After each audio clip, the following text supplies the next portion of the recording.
کب؟ جب نواز شریف پر پابندی لگائی کہ وہ بطور پارٹی کے صدر نہیں ہو سکتے، اور اس سلسلے میں جو پرسن اسپیسیفک قانون سازی کی گئی اس کو اڑا دیا گیا تھا. تو کہا گیا کہ جی خرم دستگیر خان صاحب نے کہا کہ ہم سے رائٹ آف ایسوسیشن چھین لیا گیا. کیسے؟ اس کی تشریح انہوں نے یہ کی کہ اگر کوئی گروہ یا جماعت بنا کر کسی شخص کو اپنا سربراہ مقرر کرتا ہے تو یہ اس کا رائٹ ہے.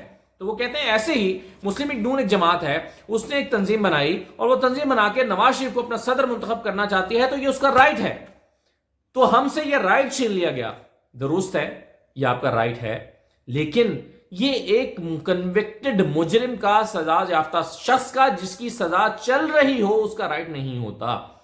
ایک شخص جس کو الیکشن لڑنے کے لیے نااہل کر دیا گیا ہے، اور جو شخص جو ہے وہ الیکشن نہیں لڑ سکتا، تو اسی روشنی میں سپریم کورٹ نے کہا تھا کہ وہ اس پارٹی کا صدر بھی نہیں ہو سکتا. تو یہ رائٹ دیکھیں، جب بھی ایک قیدی کے بھی یا ایک مجرم کے بنیادی انسانی حقوق سلب ہو جاتے ہیں، کچھ حقوق اس کے سلب ہو جاتے ہیں.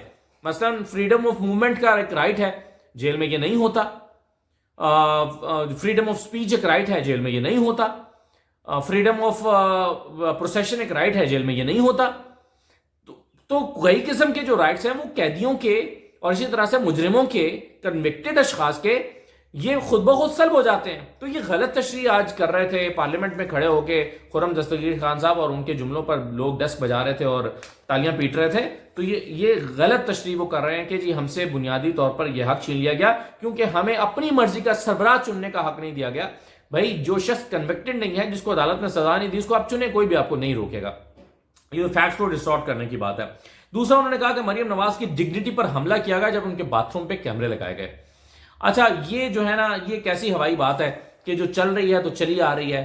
میں کئی دفعہ یہ پہلے کہہ چکا ہوں کہ میں نے وہ سیل خود دیکھا ہے جہاں پر مریم نواز کو رکھا گیا نیب میں. وہ ایک ایسا زبردست سیل تھا اور ایک ایسے صاف ستھری جگہ تھی جہاں پر آپ کو ایک صاف ستھری سفید چادر بستر پر بیڈ پر بچھی ہوئی دستیاب تھی. آپ کے پاس ایک کچن تھا، واش روم تھا، اور وہاں پر آپ کہہ رہے ہیں کہ کیمرہ، باتھ روم میں کیمرہ لگا دیا گیا تھا. یہ بڑی ایک فضول سی ایسی بات ہے جس کا نہ سر ہے نہ پیر ہے، اور یہ بس پروپیگنڈا چل رہا ہے تو پھر چلے جا رہا ہے اور وہ کیے چلے جا رہے ہیں. اور اس کے علاوہ یہ جو مریم کہتی ہے نا، مجھے 4x6 میں رکھا گیا، 4x6 کے سیل میں رکھا گیا، 4x6 کے سیل میں رکھا گیا. تو آپ کو پتہ ہے یہ 4x6 کا سیل کیا ہوتا ہے؟ دیکھنے میں ایسا لگتا ہے کہ 4x6 جو ہے یہ 4 فٹ بائی 6 فٹ کا ایک سیل ہوتا ہے جس میں مریم کو نواز کو رکھا گیا جیل میں جب وہ گئی. نہیں جناب، یہ 4 نمبر بیرک کا 6 نمبر کمرہ ہوتا ہے جس کو 4-6 کا سیل کہتے ہیں. 4 نمبر بیرک ہے، 6 نمبر کمرہ ہے، 4-6 میں رکھا گیا جس کو ہم کہتے ہیں. اور یہ عام معمول سے بڑے ہال ہوتے ہیں جس میں عام طور پر جب قیدیوں کو لایا جاتا ہے اور پہلا دن وہ وہاں پر گزارتے ہیں، ان کا ڈیٹا نوٹ کیا جاتا ہے، ان کے بیانات ابتدائی لیے جاتے ہیں، تو یہ ان میں رکھا جاتا ہے. اور اکثر اوقات 30-40 لوگوں کو 4-6 میں رکھا جاتا ہے اکٹھے.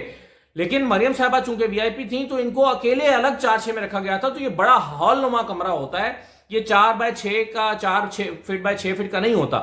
تو یہ جو کہہ رہے ہیں کہ جی مریم نواز کے کیمرے لگائے گئے، ان کی ڈگنیٹی کو متاثر کیا گیا، یہ کیمرہ باتھ روم کے اوپر نہیں لگایا گیا.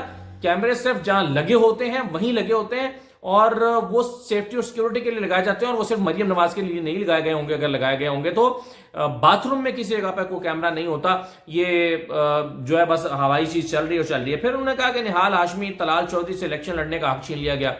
اور بھائی اگر آپ عدالتوں کے اوپر حملہ کریں اور کہیں کہ تمہارے بچوں پر زمین تنگ کر دیں گے تو کیا کوئی کارروائی نہیں ہونی چاہیے؟ کیا نہ اس کی توہین عدالت اور اس پر سزا کے طور پر اس کی نااہلی نہیں ہونی چاہیے؟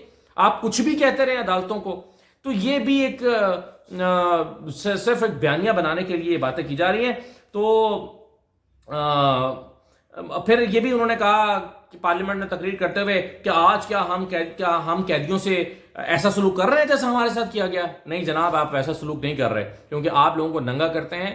آپ جتنے لوگ پکڑے گئے کسی نے کسی کو ننگا نہیں کیا، اور آپ تشدد کرتے ہیں، لوگوں سے کہتے ہیں کہ تمہاری بیوی کو اٹھا کر لائیں گے، ننگا کریں گے. یہ کسی کے ساتھ نہیں ہوا تھا جب آپ کے دور میں لوگ اٹھائے گئے تھے جن پہ کرپشن کے کیسز بنائے گئے تھے. جہاں پر شہباز شریف صاحب اور حمزہ کو رکھا گیا، جہاں پر سعد رفیق اور سلمان رفیق کو رکھا گیا، ایئر کنڈیشنڈ وہ ایریا ہے جہاں پر یہ کمرے بنائے گئے ہیں، چھوٹے چھوٹے اگرچہ کمرے ہیں، چھوٹے سے مراد ہے کہ اتنا بھی چھوٹا نہیں ہے، آپ کے پاس ایک بیڈ بچھا ہوا ہے اس کی، یہ میں نے خود دیکھے ہوئے ہیں وہ نیب کے کمرے بھی، کہ آپ کے بیڈ بچھا ہوا ہے، جائے نماز ہے، اس جائے نماز بچھانے کی جگہ ہے، قرآن پاک رکھا ہے، آپ نماز پڑھ سکتے ہیں، اچھا خاصا آپ کمرے کے اندر تھوڑی چہل قدمی کر سکتے ہیں، اور اس طرح کے، اور ایئر کنڈیشن لگے ہوئے ہیں، تو اس طرح کی جگہوں پر یہ تمام سعد رفیق، سلمان رفیق، ان لوگوں کو جن کو لاہور میں رکھا گیا، لاہور والا تو میں نے دیکھا ہوا.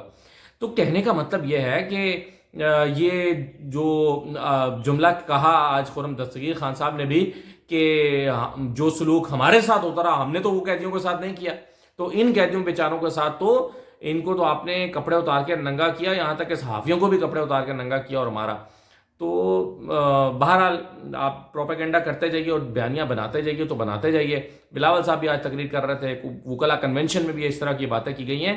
تو یہ سب مل کر عدالت کو پریشرائز کرنے کی کوشش کر رہے ہیں. اس سے فیصلہ تبدیل نہیں ہوگا، اس سے فیصلہ تبدیل نہیں ہوگا، اور مریم نواز جو حکمت عملی پر چل رہی ہیں اس سے وہ اپنے چچا کو نااہل کرائیں گی اور کچھ نہیں. اجازت دیجیے، اللہ حافظ.